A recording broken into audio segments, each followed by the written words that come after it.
My name is Lisa. I'm 35 years old and work part-time. I live with my husband, Mark, and our daughter, Emma. Mark has a desk job, and Emma is in first grade. We purchased an old house, which we're still paying off. When Emma began school, I decided to take on a part-time job to help with the expenses. Mark's older sister, Nancy, was married before us and lives with their father in the family home. She believes she should inherit the house since she was the first to marry, and she argues that caring for their father entitles her to it. However, when Nancy married, their mother had already passed away, so she didn't have to care for her father at the time.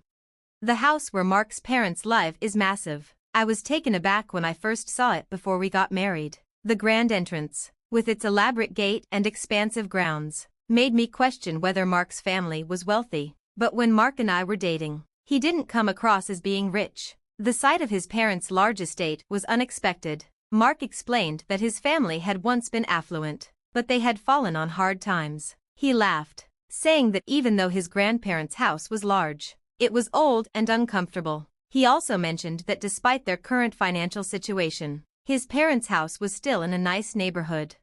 I understand why Nancy is determined to keep the house. She forced Mark out so she could live there, and I think she likely wants to have both the house and the land for herself. But I'm not sure if she actually owns the house now. When Mark and I got married, we agreed that since Nancy was taking care of their dad, I wouldn't have to. We decided that Nancy would inherit the house, which is why we purchased our own. Mark thought it would be better for their dad to be cared for by his daughter in case he ever became ill. When we visit Mark's family during holidays, it's clear Nancy doesn't treat their father very well. At mealtimes, it feels like he's excluded from the family. If Mark or I attempt to sit with him, Nancy insists that he prefers to eat alone. Afterward, when I talk to my father-in-law, he tells me how unhappy he is living there. As Nancy creates constant tension, he always eats separately from her family and gets less food, while Nancy continues to take money from him. Despite his meager pension, she doesn't help with his laundry or chores. Instead, my father-in-law does most of the cleaning and gardening by himself because Nancy neglects him. Even her husband and kids treat him poorly. One time, my father-in-law asked Nancy's husband for a ride to the racetrack, and he was scolded. Nancy's son is also rude to him, telling him he smells and should stay in his room. It seems that my father-in-law doesn't remember ever holding his grandson, even though they've lived together since his birth. But when my daughter visits, he enjoys spending time with her and often tells her she's his only grandchild, sounding quite lonely. This breaks my heart. Every time we visit, Mark gets frustrated and tells Nancy to treat their father better. Nancy always responds angrily, accusing Mark of wanting to take the house from her. She insists, "I won't let anyone take this house." It's clear how much she values the property. One day, my father-in-law fell at home. The house isn't elderly friendly, and he tripped over a small step, breaking his right hand. Luckily, there were no other injuries, and he didn't need to go to the hospital. But managing without his right hand was difficult for him. When we visited, we were shocked by how frail he had become. He could hardly move his feet and clearly needed help. Nancy's family completely ignored him, leaving him to fend for himself, even for meals. Mark immediately confronted Nancy. "Why aren't you taking care of Dad?" She brushed it off with a laugh. "A broken hand isn't a big deal. He can walk on his own, and he's not complaining." It seemed like my father-in-law, used to being overlooked, couldn't stand up to her, and she was well aware of this. Mark's frustration grew. "Shouldn't we be the ones looking after our parents?" Nancy smirked and said, "You can take care of him. I don't want an old man with hardly any money." Her callous words pushed me to the edge. "Fine, we'll take him. He won't heal properly if he stays here." Mark agreed, and we decided to move him immediately. As we packed his things, Nancy complained that we couldn't have the house just because we were taking care of their dad. She was more concerned about the house than her own father.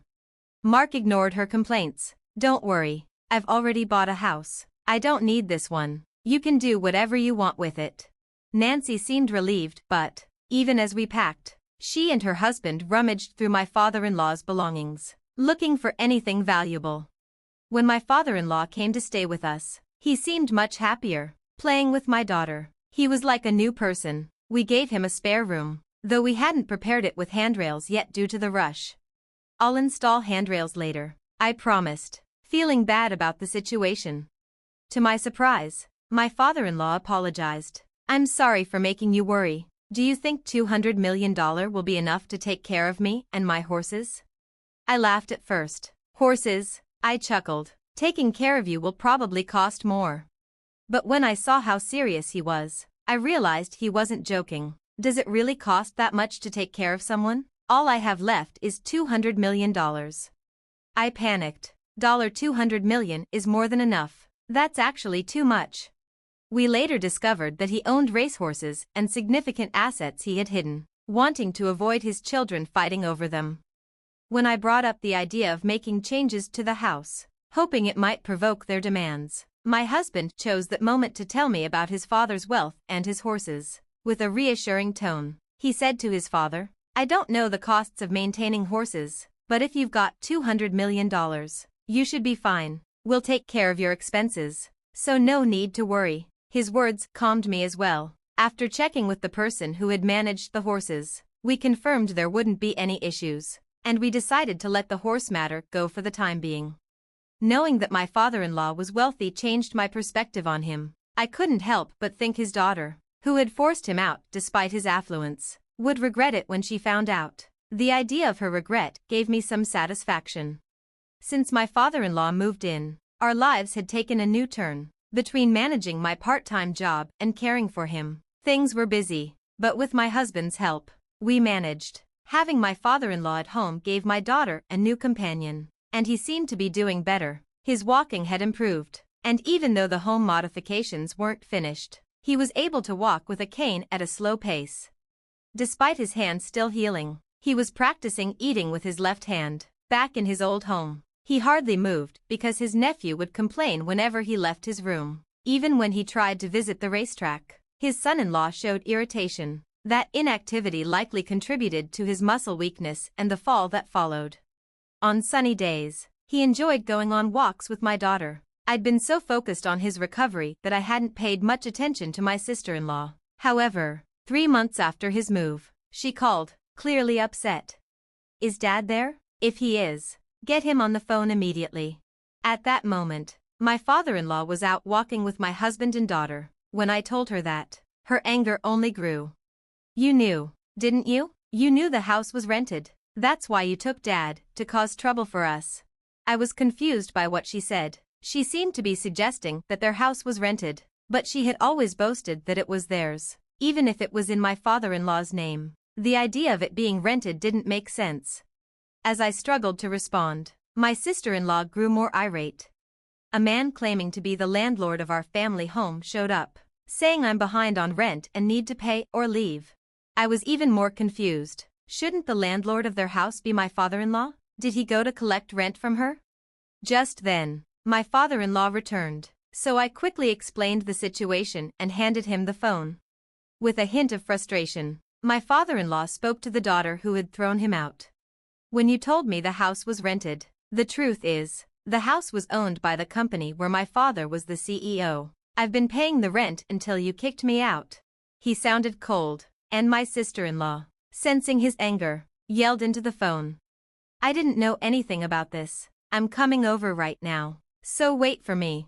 About 30 minutes later, my sister-in-law and her husband arrived, looking shocked to see my father-in-law walking unaided. But there were more pressing issues to address. My sister-in-law erupted again. I thought the house and land were yours, Dad. Did you lie to me? Her husband added, forget that. Can you pay the rent now? If you don't, we'll be thrown out of the house. My father-in-law chuckled. Why would I pay rent for a house I'm not living in, after you kicked me out? That's too much to ask.